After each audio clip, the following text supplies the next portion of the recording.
మహిళలపైన దాడులు జరుగుతున్నాయి, హత్యలు జరుగుతున్నాయి, అరాచకాలు జరుగుతున్నాయి, బీసీలపైన దాడులు జరుగుతున్నాయి. ఇవన్నీ కూడా ఏ రోజు ఎందుకు పట్టించుకోవడం లేదు?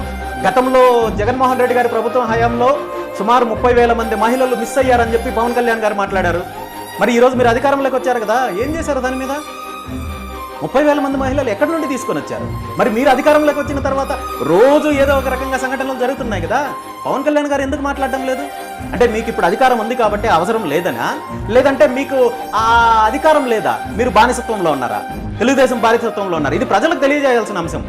గతంలో అధికారం ఎప్పుడైతే మీరు ప్రతిపక్షంలో ఉన్నారో పవన్ కళ్యాణ్ గారు సుగాల ప్రీతి అంశాన్ని, ఆవిడికి జరిగిన అన్యాయాన్ని అనేక రకాలుగా రాజకీయంగా ఉపయోగించుకున్నారు.